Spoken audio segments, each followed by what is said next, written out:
Terminons maintenant par un module qui met en lumière une des compétences d'avenir, l'antifragilité. Bienvenue dans le module numéro 11, nous allons découvrir 12 livres qui vont vous rendre antifragile. L'objectif de ce module est de faire décoller votre résistance face aux difficultés de la vie et votre liberté contre ceux qui veulent la diminuer.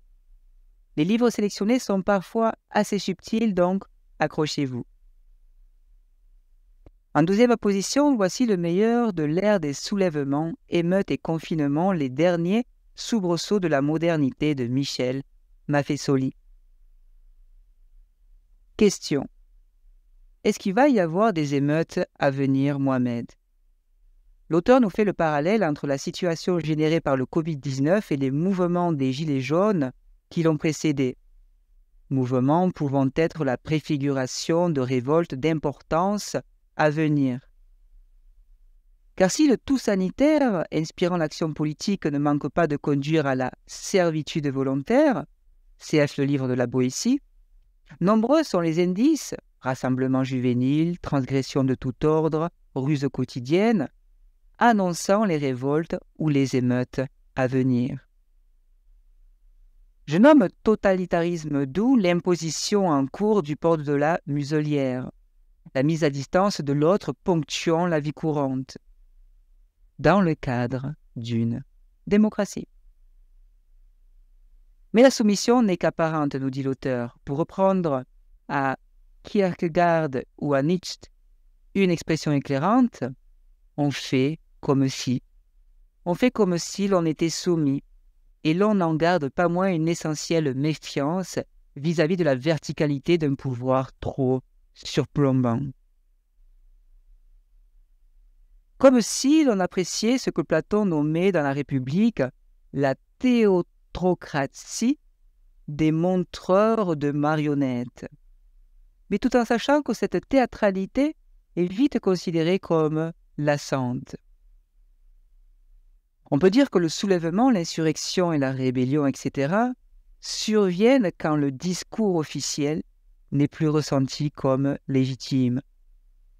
Je dis bien ressenti car il ne s'agit pas d'une conception théorique, mais bien du sentiment diffus que le mensonge officiel s'est généralisé. Et dès lors, pour traduire cela familièrement, on ne me la fait plus.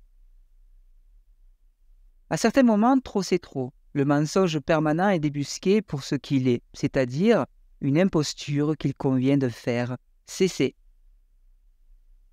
Considérer le peuple comme un enfant incapable de prendre de bonnes décisions, incapable de juger ou discerner ce qui est bon pour lui et pour la collectivité, voilà bien l'essence même de la populophobie caractérisant les élites en faillite.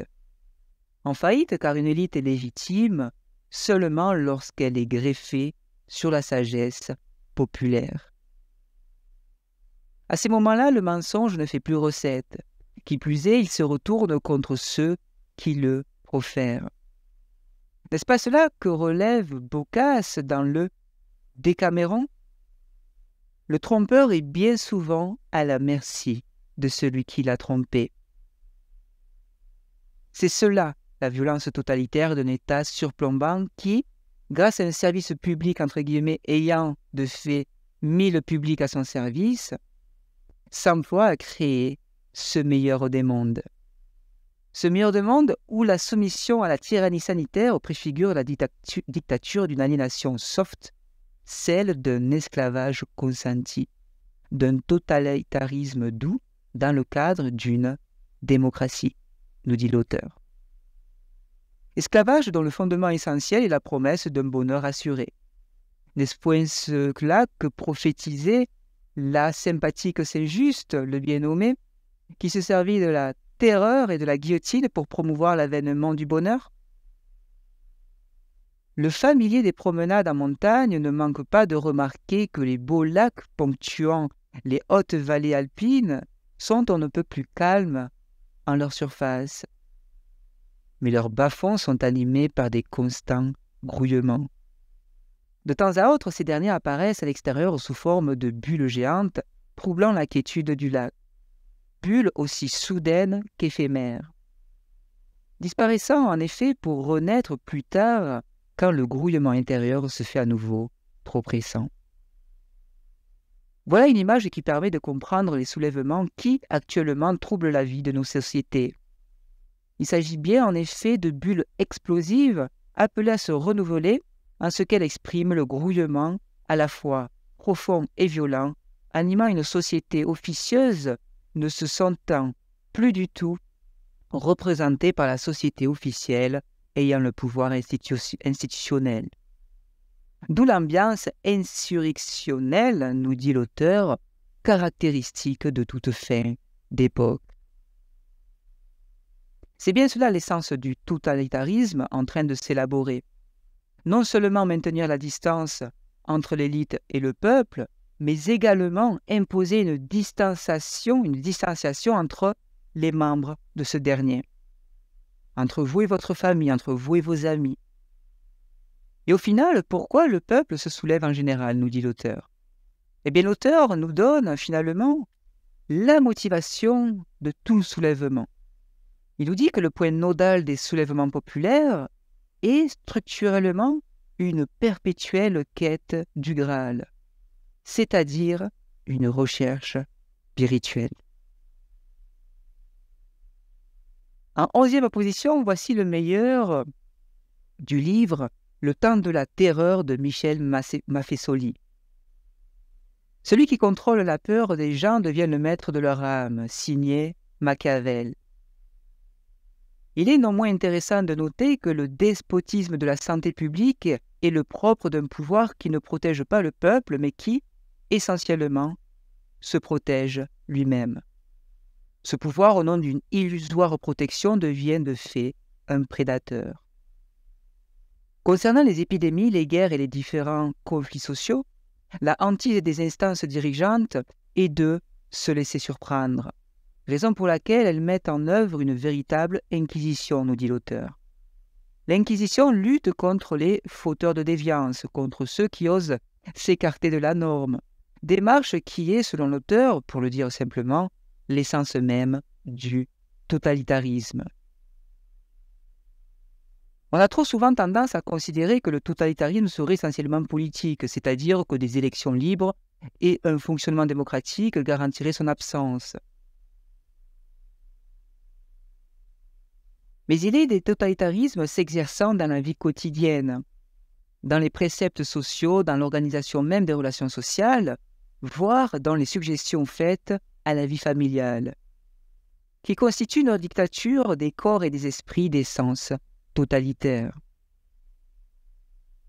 Écoutons à ce sujet la philosophe, Hannah Arendt, qui signale avec justesse que quand tout le monde vous ment en permanence, le résultat n'est pas que vous croyez ces mensonges, mais que plus personne ne croit en rien. Et un peuple qui ne croit plus en rien ne peut pas se faire une opinion. Il est privé non seulement de sa capacité d'agir, mais aussi de sa capacité de penser et de juger. Et avec un tel peuple, vous pouvez faire ce que vous voulez.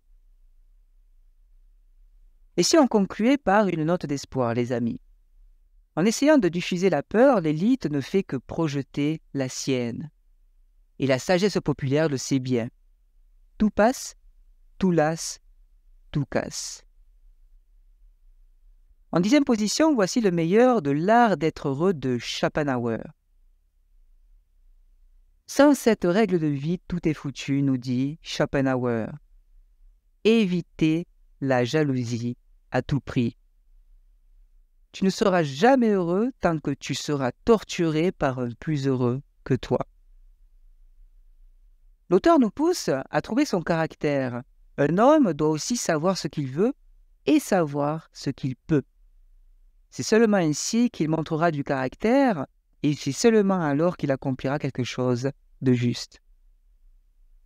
En effet, de même que le poisson ne se sent bien que dans l'eau, l'oiseau seulement dans l'air, la taupe uniquement sous la terre, ainsi chaque homme ne se sent bien que dans l'atmosphère appropriée pour lui.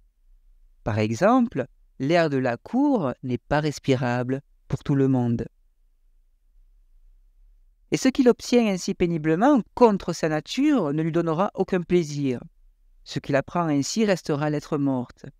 Et même dans une perspective éthique, un acte trop noble pour son caractère surgit non pas de l'immédiate aspiration, mais d'un concept, d'un dogme. Eh bien, cet acte perdra tout mérite, même à ses propres yeux. L'auteur nous propose d'apprendre par l'expérience pour se connaître. Il nous dit qu'il nous faut d'abord apprendre par l'expérience ce que nous voulons et ce que nous pouvons. Jusque-là, nous ne le savons pas, nous sommes dépourvus de caractère. Et souvent, il faut que nous soyons rejetés sur notre propre chemin par de violents coups venus de l'extérieur pour connaître par l'expérience notre caractère et se faire ce caractère. Mais une fois que nous l'avons enfin appris, alors nous avons atteint ce que dans le monde on appelle caractère, le caractère acquis selon Schopenhauer. Réduire le désir, c'est aussi réduire sa souffrance, nous dit le philosophe. Les biens qu'un homme n'a jamais songé à réclamer ne lui manquent absolument pas. Bien au contraire, sans eux, même sans eux, il est parfaitement satisfait. Tandis qu'un autre qui possède 1000 fois plus que lui se sent malheureux parce qu'une chose qu'il veut avoir lui échappe. L'auteur nous dit aussi que le bonheur et le malheur ne sont qu'en fait qu'une illusion. Il nous dit que les grandes douleurs rendent totalement insensibles à toutes les petites. Et à l'inverse, qu'en l'absence de grandes douleurs, les moindres désagréments nous tourmentent et nous contrarient. Mais l'expérience apprend aussi que lorsqu'un grand malheur dont la seule pensée nous faisait frissonner finit par intervenir finalement, eh bien notre humeur, une fois surmontée la première souffrance, reste finalement assez inchangée. Même si c'était un grand malheur, notre humeur finalement se restabilise, nous dit l'auteur. Et aussi à l'inverse, qu'après l'avènement d'un bonheur longtemps désiré, nous ne nous sentons pas au total et durablement sensiblement mieux et plus à l'aise qu'auparavant. Seul l'instant où intervient cette modification nous émeut de manière inhabituellement forte, comme un profond chagrin ou une vive allégresse, mais toutes les deux s'évanouissent bientôt. Pourquoi, nous dit l'auteur? Car ils reposaient sur l'illusion. Le bonheur et le malheur reposent donc sur l'illusion. Et vous vous restabilisez émotionnellement très rapidement. L'auteur nous pousse aussi à privilégier la bonne humeur au bonheur. Voici comment il en a fait la démonstration. Cet homme est-il riche, jeune, beau, couvert d'honneur? Étant tout cela, il est de bonne humeur. Mais à l'inverse, s'il est de bonne humeur, peu importe qu'il soit jeune, vieux, pauvre, riche, il sera heureux. Nous devons donc ouvrir les portes et fenêtres à la bonne humeur, peu importe quand elle se décide à venir. Mais il est certain que rien ne contribue moins à la bonne humeur que la santé. C'est pourquoi nous devrions placer cette dernière avant tout le reste, et chercher avec zèle à conserver le niveau élevé d'une santé parfaite dont la fleur est la bonne humeur. Acquérir cette dernière exige qu'on évite tous les excès ainsi que tous les mouvements d'humeur violents ou désagréables. Également tous les efforts intellectuels intenses et prolongés. Et faire tous les jours au moins 2 heures d'exercice rapide à l'air libre. Oui, 2 heures par jour, nous dit Schopenhauer. Alors, à vos baskets. En 9e position, voici le meilleur du livre Antifragile de Nassim Bentaleb. Le vent éteint la bougie et anime le feu. Il en est ainsi du hasard, de l'incertitude et du désordre. On veut en tirer profit et non pas s'en abriter. Certains objets tirent profit des chocs. Ils prospèrent et se développent quand ils sont exposés à la volatilité, au hasard, au désordre et au stress. Et ils aiment l'aventure, le risque et l'incertitude. Il n'existe pas de mot pour désigner l'exact opposé de fragile, alors appelons-le antifragile. L'antifragilité dépasse la résistance et la solidité. Ce qui est résistant supporte les chocs et reste pareil. Ce qui est antifragile s'améliore. L'antifragilité a la rare vertu de nous permettre d'affronter l'inconnu et de faire des choses sans les comprendre et de bien les faire. Qu'on me permette d'être plus brutal, nous sommes bien meilleurs dans ce que nous faisons que dans ce que nous pensons, grâce à l'antifragilité. Je préférerais être bête et antifragile qu'extrêmement intelligent et fragile, à n'importe quel moment, nous dit l'auteur. La triade permet de classer les gens en 3 catégories, fragile, robuste, antifragile. Rappelez-vous que le fragile réclame la paix, que l'antifragile aime le désordre, et que pour le robuste, tout est à peu près égal. Dans la catégorie fragile, les fautes sont rares et importantes quand elles se produisent et par conséquent irréversibles. Elles ont un impact douloureux dans votre vie. Dans la catégorie antifragile, les fautes sont minimes et bénignes, voire réversibles et vite surmontées. Elles ont peu d'impact dans votre vie. Elles sont aussi riches en renseignements. C'est pourquoi un système fondé sur le bricolage et une méthode d'essai-erreur aurait les attributs de l'antifragilité. Si l'on souhaite devenir antifragile, il faut se mettre dans la situation qui aime les fautes, en rendant celles-ci nombreuses et peu dommageables. Mais attention les amis, nous dit l'auteur, on peut être antifragile dans un domaine et fragile dans un autre. Voici sa démonstration. Un boxeur peut être robuste, vigoureux quand il s'agit de sa condition physique et s'améliorer de combat en combat, mais il peut être facilement fragile sur le plan affectif et éclater en sanglots quand sa petite amie le quitte. Votre grand-mère peut avoir ou avoir eu des qualités opposées, une charpente fragile mais pourvue d'une forte personnalité. J'ai gardé en mémoire cette image frappante de la guerre civile libanaise.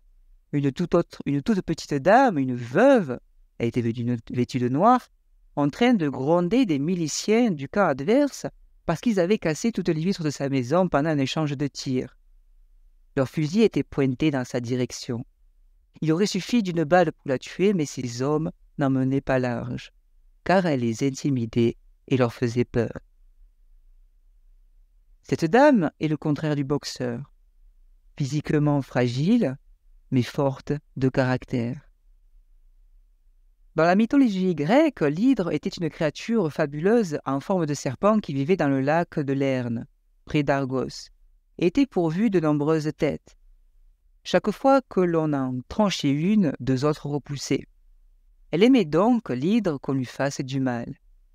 L'hydre représente donc l'antifragilité. En 8e position, voici le meilleur de The Bezos Letters. Selon Jeff Bezos, le créateur d'Amazon, l'échec réussi est ce que vous apprenez de votre échec et comment vous appliquez ce que vous avez appris. Et c'est pour lui ce qui fait la différence. Le processus d'apprentissage est si important qu'Amazon intègre délibérément l'échec dans son modèle d'entreprise. En d'autres termes, Amazon intègre l'expérimentation dans son modèle d'entreprise, sachant dès le départ que de nombreuses expériences échoueront, et il assume. Pour être clair, l'échec n'est pas une question d'incompétence ou de paresse. En fait, Amazon a une intolérance à l'égard de l'incompétence. Dans le cas d'Amazon, l'échec est attendu lorsque de nouvelles idées ou méthodes sont mises à l'essai. Mais Amazon ne tolère rien de moins que de donner le meilleur de vous-même. Un domaine dans lequel je pense que nous nous distinguons particulièrement est celui de l'échec. Je pense que nous sommes le meilleur endroit au monde pour échouer. Nous avons beaucoup de pratiques. Et l'échec et l'invention sont des jumeaux inséparables. Pour inventer, il faut expérimenter. Et si vous savez à l'avance que ça va marcher, ce n'est pas une expérience. Signé Jeff Bezos dans sa lettre de 2015 destinée à ses actionnaires. Alors, que pouvez-vous tester pour obtenir de meilleurs résultats dans votre vie? Amazon veut le genre de personne qui pose cette question. En fait, la remise en question de votre statu quo est pratiquement obligatoire. Tout le monde est encouragé à essayer de nouvelles choses chez Amazon. Et vous? Êtes-vous enfin prêt à devenir cette machine à tester pour obtenir de meilleurs résultats? En 7e position, voici le meilleur de Le Monde selon Amazon. Au lycée, la vraie passion de Jeff Bezos se dessine, la conquête spatiale. Bezos ne compte pas devenir un banal astronaute, mais un entrepreneur de l'espace. En 1975, il a assisté fasciné à une interview sur la chaîne PBS du physicien Gerard O'Neill, expliquant que la majorité de l'humanité vivra un jour dans l'espace et ne séjournera sur Terre que pour faire du tourisme. Eh bien, vous savez quoi? Cette vision ne l'a pas quitté. En juillet 1982, à 17 ans, il termine major sur 680 élèves au lycée Palmetto de Miami. Il donne alors un discours retranscrit à l'époque par le Miami Herald, dans lequel il dévoile son plan. Je vous le donne ici. Construire des hôtels dans l'espace, des parcs d'attractions et des colonies pour 2 à 3 millions de personnes en orbite autour de la Terre. L'objectif final que tous les hommes quittent la Terre pour la transformer en grand parc naturel. Signé Jeff Bezos.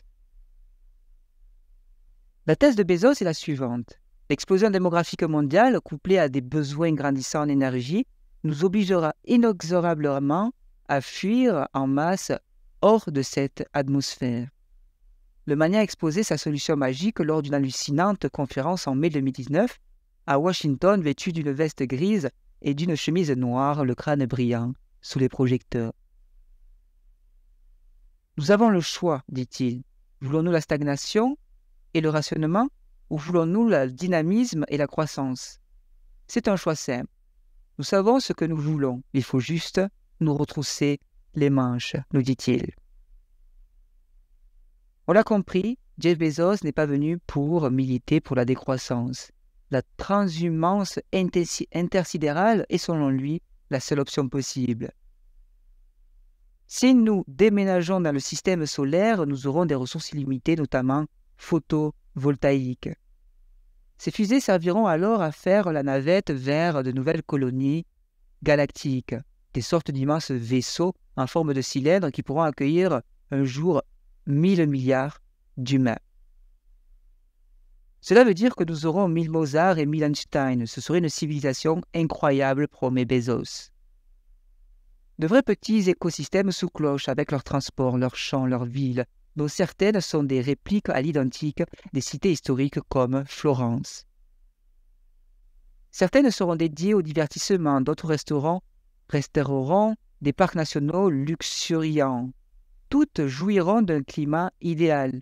Hawaï a son meilleur jour tout au long de l'année. Pas de pluie, pas de tempête, pas de séisme.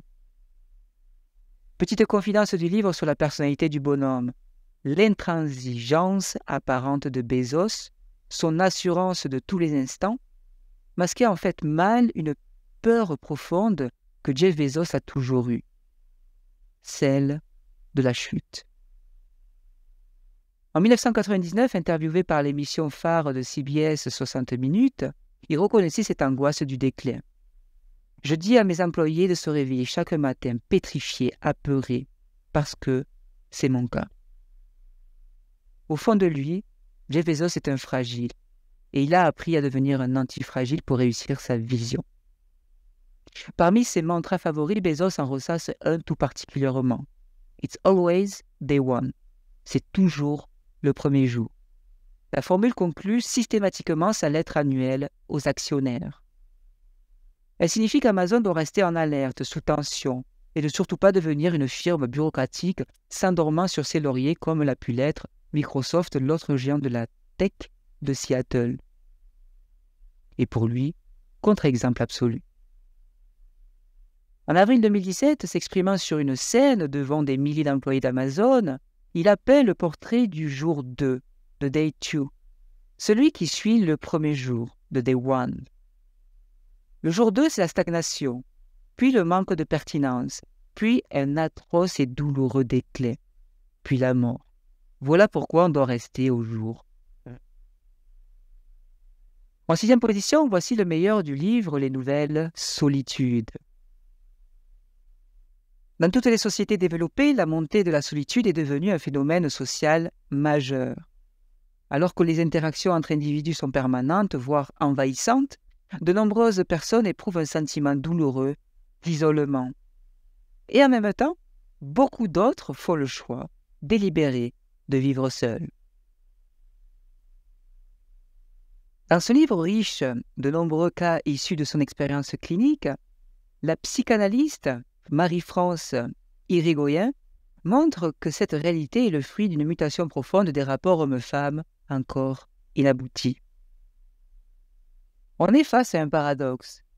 Un même terme renvoie à la fois à la souffrance et à une aspiration de paix et de liberté. D'un côté, on nous dit que la solitude est un des maux de notre siècle et qu'il faut à tout prix créer du lien et de la communication. Et de l'autre, on nous prône l'autonomie et la liberté. L'autonomie des femmes a entraîné un changement important des rapports hommes-femmes et une précarisation des liens intimes et sociaux. Aujourd'hui, hommes et femmes louvoient entre leurs besoins d'amour et leurs besoins d'indépendance. En effet, beaucoup de femmes, depuis qu'elles ont théoriquement obtenu une autonomie financière et sexuelle, refusent de sacrifier leur indépendance pour le confort de la vie de couple. Pourtant, si la solitude est certes parfois douloureuse et sans espoir, elle peut aussi apporter des moments riches où nous pouvons puiser énergie et inspiration. Il est évidemment important d'apprendre à vivre en commun, mais il est aussi indispensable d'apprendre à vivre seul, que chacun puisse trouver dans la solitude son espace de repos et de régénération. Acceptez donc une solitude relative. Le monde des solitudes est varié et les frontières entre leurs différentes formes ne sont pas étanches. Sous ces termes se cachent des réalités très diverses. Celles des solitaires, jeunes, célibataires, séparés, divorcés ou veufs, mais aussi celles que l'on vit dans sa famille, dans son bureau ou dans un groupe social. Car il existe des façons d'être seul à deux qui sont pires que d'être vraiment seul, tout seul. Ces plaintifs disent « personne ne m'aime » alors qu'ils devraient dire « je n'aime personne ». D'ailleurs, pendant la Révolution française, on allait même jusqu'à exclure les célibataires de la vie publique. Je cite « La Société populaire de Mayenne demande que les célibataires, les prêtres et tous les individus dont l'oisiveté atteste les sentiments anti-républicains soient exclus de toute fonction publique. » De nos jours, le solitaire est encore souvent perçu comme misanthrope ou un cœur sec, incapable de donner ou de recevoir de l'amour, incapable de s'adapter à la communauté. On soupçonnera chez un homme qui vit seul ces tendances perverses, et une femme aura des allures de sorcière. Leur liberté est qualifiée d'égoïsme, comme si vivre pour soi et non en fonction des autres était un danger pour le groupe social. Voici le témoignage de Sophie, 27 ans. Quand je ne vais pas bien, je m'enferme chez moi et je ne réponds plus au téléphone. Je reste au lit une grande partie de la journée et surtout, j'évite les contacts avec des gens qui vont bien, parce que leur bonheur m'agresse. En même temps, j'ai honte de ne pas être en forme et je crains les reproches que l'on pourrait me faire, comme par exemple « secoue-toi, réagis ». Didier, célibataire de 28 ans, graphiste, nous confie « Je ne m'ennuie jamais lorsque je suis seul. Je peux lire, rêver, écouter de la musique. Mais pour moi, il n'existe rien de pire que de me retrouver à une soirée où je n'ai rien à dire à personne. » Pourtant, cet état d'esprit n'est pas le plus fréquent. Dans nos sociétés hypermodernes, les individus cherchent plutôt à se ressembler, à se rassembler, du coup, pour ne pas affronter leurs peurs. Beaucoup cherchent un amour ou une pseudo-amitié qui viendrait combler leur solitude, remplir leur vide intérieur. Ils s'agitent, multiplient les rencontres, les amours et les projets. Ils refusent le vieillissement et la maladie, mais le constat reste là. Nul ne peut éviter la mort. L'agitation du monde sert qu'à nous masquer que nous naissons seuls et que nous mourrons seuls. Je vous laisse méditer cet aspect et surtout lire ce livre qui va vous ouvrir les yeux sur les nouvelles solitudes. En cinquième position, voici le meilleur du « Le triomphe de votre intelligence. Pourquoi vous ne serez jamais remplacé par des machines de Idriss Aberkan. Vous rabaisser est devenu un business. Vous dire que vous n'êtes pas assez intelligent comme individu, comme population, rapporte énormément. On peut en effet comprimer votre salaire, dévaluer votre parole, vous délester de vos droits de décision et d'expression, fermer les portes et finalement agir à votre place. Avec l'avènement de l'intelligence artificielle, l'éternelle religion du « reste à ta place » a gagné un nouvel épouvantail. Hier, on vous disait « vous n'êtes pas assez intelligent ». Demain, on ajoutera « vous n'êtes même pas aussi intelligent que nos machines ». Toujours, on essaiera de restreindre vos libertés, nous dit l'auteur, c'est-à-dire vos choix, vos mouvements, sociaux, intellectuels, mais aussi vos aspirations et vos rêves. Ce livre, les amis, n'a qu'un seul objectif, rappeler que l'humain, vous en l'occurrence, est plus performant que ses créations et vous donner les moyens de vous défendre face à l'intelligence artificielle. Certes, fascinante, mais dépourvue de droits, pour l'instant. Dans le triomphe de votre intelligence, Idriss Aberkan explore la notion d'intelligence et affirme que les humains possèdent des capacités cognitives inimitables par les machines, pour l'instant. Il souligne 3 facteurs fondamentaux qui garantissent que nous ne serons pas remplacés par des machines. Votre intelligence émotionnelle, votre créativité et votre conscience. L'intelligence émotionnelle. Les machines peuvent être programmées pour effectuer des tâches complexes et analytiques, mais elles manquent de capacité d'empathie et de compréhension émotionnelle propres aux êtres humains. Notre intelligence émotionnelle nous permet de créer des liens sociaux, de ressentir de l'empathie et de prendre des décisions en fonction de nos valeurs morales et éthiques. 2. La créativité. L'innovation et la créativité sont des aspects essentiels de l'intelligence humaine. Les machines sont limitées à leur programmation et ne peuvent pas générer de nouvelles idées originales de manière autonome.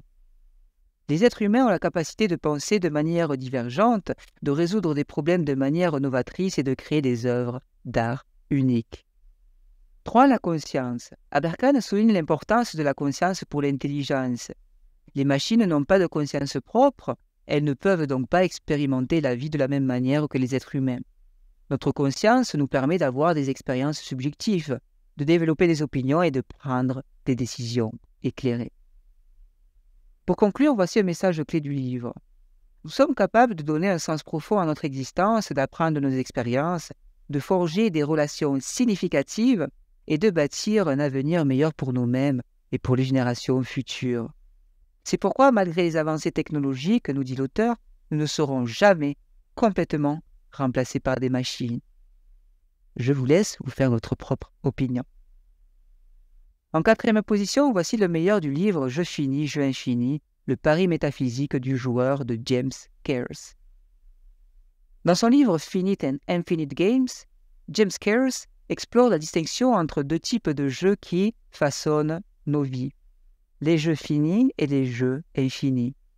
Un jeu fini est délimité par des règles fixes, avec un début et une fin bien définis, et l'objectif est de gagner. En revanche, un jeu fini n'a pas de règles fixes, pas de début ni de fin, et l'objectif est de continuer à jouer et à participer. Pour mieux vivre au quotidien, Cairns, l'auteur, nous invite à adopter une mentalité de jeu infini. Plutôt que de se concentrer uniquement sur la victoire à court terme ou sur des objectifs rigides, il encourage à embrasser une approche plus fluide, centrée sur l'engagement continu, l'apprentissage et le processus plutôt que sur les résultats finaux. Dans ce livre, Cairns partage une anecdote illustrant la différence entre les jeux finis et les jeux infinis. Il raconte l'histoire d'un jeune homme jouant aux échecs avec un vieux maître d'échecs. Le jeune homme est déterminé à gagner et il essaie de prouver ses compétences en mettant le maître dans une position difficile. Le vieux maître, quant à lui, joue avec sérénité, appréciant chaque mouvement et chaque moment du jeu. À un moment donné, le jeune homme pense qu'il a trouvé une stratégie imparable pour emporter la partie. Cependant, le maître sourit et dit « Toi, tu as trouvé une manière de gagner, mais moi, je préfère simplement jouer. » Ce moment d'éveil pour le jeune homme représente le passage d'un jeu fini, gagné à tout prix, à un jeu infini, profiter du jeu pour le jeu lui-même. Le jeu maître incarne l'approche infinie, où l'expérience du jeu est plus importante que le résultat final. Voici un passage clé du livre. Une fin est une limite. Une fin est en fait une contradiction. Dans le monde fini, tout a sa fin. Chaque fin marque la contradiction d'une présence en devenant une absence. Les fins nous rappellent toujours que le sens n'est pas dans la fin, mais dans le parcours qui y mène. Ce passage souligne que notre vie est une série d'expériences et de jeux infinis. Les moments les plus significatifs se trouvent dans le voyage lui-même plutôt que dans la destination finale. Adopter une mentalité de jeu infini nous permet de trouver un sens et une satisfaction dans l'engagement continu, l'apprentissage et l'exploration, plutôt que de se focaliser uniquement sur les résultats à court terme. En embrassant l'approche infinie, nous pouvons vivre plus pleinement et profiter davantage de chaque instant de notre existence quotidienne.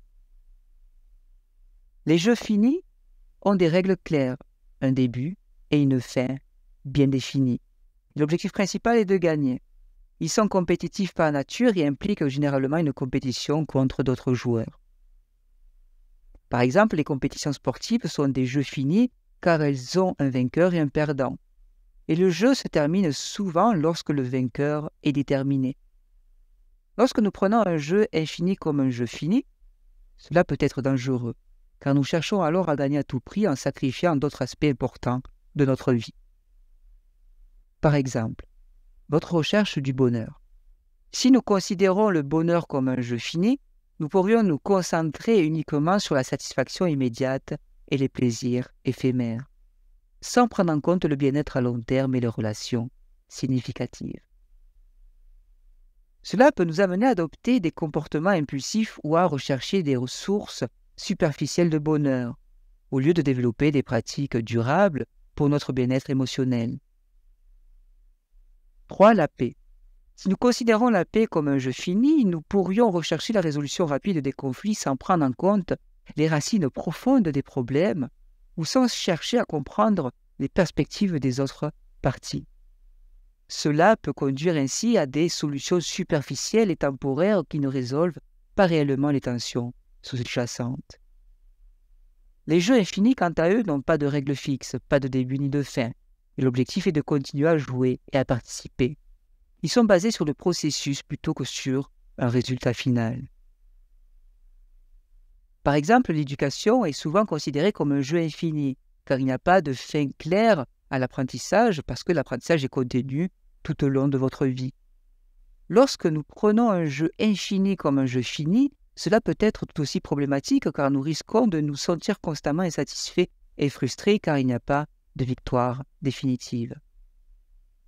4. Le succès. Si nous considérons le succès comme un jeu fini avec un objectif final à atteindre, nous pourrions devenir obsédés par la réalisation de nos objectifs, sans prendre le temps d'apprécier nos réalisations ou d'être satisfaits de nos progrès sur le chemin. 5. L'argent.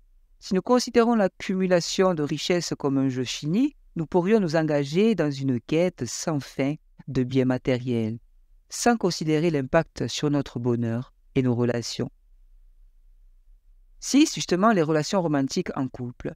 Si nous considérons une relation amoureuse comme un jeu fini avec l'objectif ultime d'atteindre un bonheur constant, nous risquons de rechercher constamment des relations nouvelles et excitantes au lieu de travailler sur la croissance et l'approfondissement de la connexion avec notre partenaire actuel.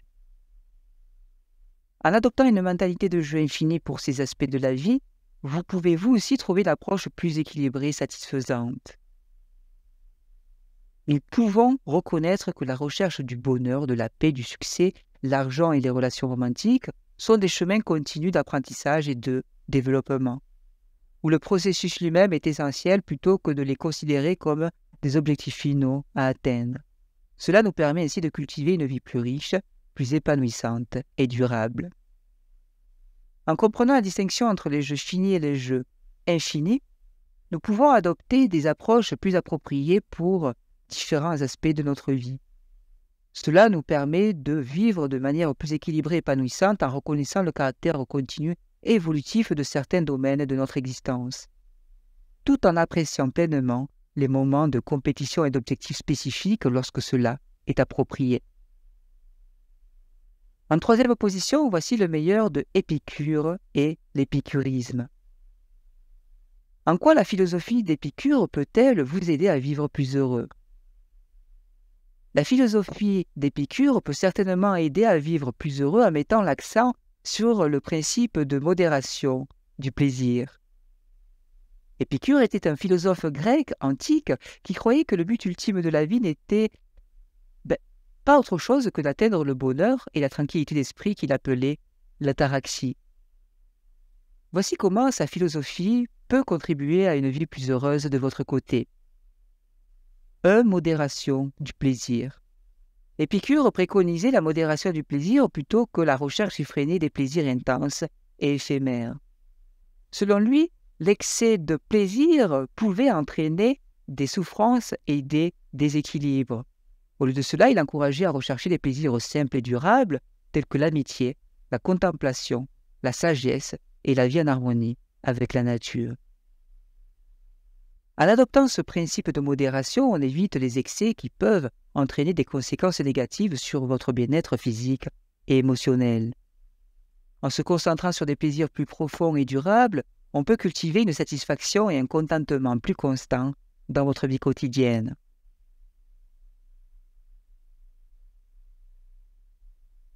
De la simplicité et l'autonomie.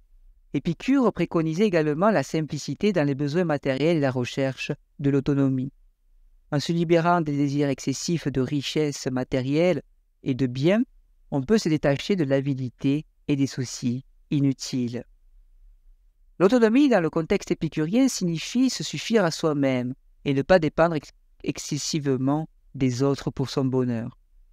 Cela n'exclut pas l'importance des relations sociales, mais plutôt que de dépendre des autres pour notre bonheur, nous devrions rechercher une indépendance émotionnelle et une sérénité intérieure. 3. La recherche de l'ataraxie. L'ataraxie est un état d'âme caractérisé par la tranquillité, l'absence de troubles et la sérénité intérieure. Épicure considérait que cet état était atteignable en choisissant judicieusement vos désirs et en cultivant une attitude sage et équilibrée face à la vie. En nous efforçant d'atteindre l'ataraxie grâce à la modération du plaisir, nous pouvons trouver une paix intérieure qui transcende les hauts et les bas de la vie. Cela nous aide à faire face aux défis et aux difficultés avec calme et résilience et à apprécier davantage les moments de joie et de bonheur dans notre quotidien. En résumé, la philosophie d'Épicure peut contribuer à une vie plus heureuse en encourageant la modération du plaisir, la simplicité, l'autonomie et la recherche de la tranquillité intérieure. En adoptant ces principes, on peut cultiver un état d'esprit plus paisible et satisfaisant en se concentrant sur des plaisirs durables et profonds qui apportent une véritable satisfaction et épanouissent à long terme. En deuxième position, voici le meilleur du livre La tribu des mentors. Voici des idées clés contre-intuitives qui sont abordées dans le livre Tribu des mentors qui vont vous aider à réussir mieux votre vie. 1. L'échec est une opportunité déguisée. Utilisez les échecs comme une occasion d'apprentissage et de croissance plutôt que de les considérer comme des obstacles insurmontables. 2. La simplicité engendre la productivité. Simplifiez votre vie et vos processus pour vous concentrer sur l'essentiel et accroître votre efficacité. 3. Dites non aux bonnes choses pour dire oui au meilleur. Apprenez à prioriser vos engagements et à vous concentrer sur ce qui est vraiment important pour vous. 4. La vulnérabilité peut être une force. Osez montrer votre authenticité et votre vulnérabilité, car cela peut créer des connexions plus profondes avec les personnes. 5. Le repos est une clé pour la réussite. Prenez le temps de vous reposer et de vous ressourcer pour éviter l'épuisement professionnel et favoriser la créativité. 6. Cultivez la patience et la persévérance. Le succès prend souvent du temps, alors soyez patient et persévérez malgré les obstacles. 7. Soyez audacieux dans vos objectifs. Fixez-vous des objectifs audacieux et ne vous sous-estimez pas, car vous pourriez être surpris de ce que vous pourriez accomplir. 8. Entourez-vous de bonnes personnes. Choisissez judicieusement vos amis et vos mentors, car ils auront une influence sur votre parcours de vie. 9. N'ayez pas peur de sortir de votre zone de confort. Prenez des risques calculés et affrontez vos peurs pour vous développer personnellement et professionnellement. 10. L'apprentissage continu est la clé du succès. Soyez curieux et continuez à vous former tout au long de votre vie, car cela vous ouvrira de nouvelles opportunités et perspectives.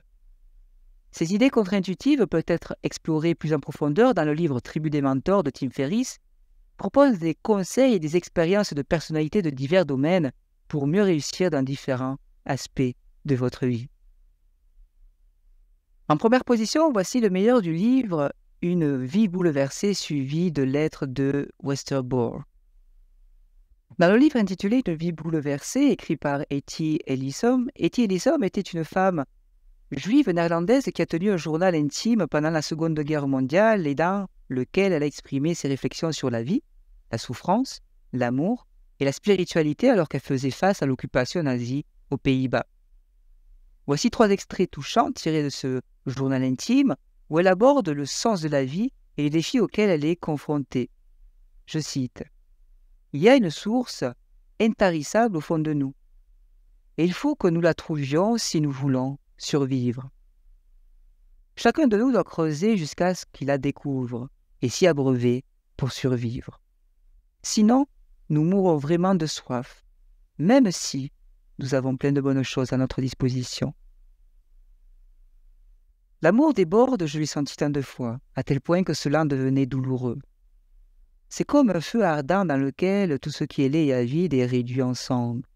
Il me semble de plus en plus que je suis l'incarnation de l'amour, ici-bas, même dans un univers sordide.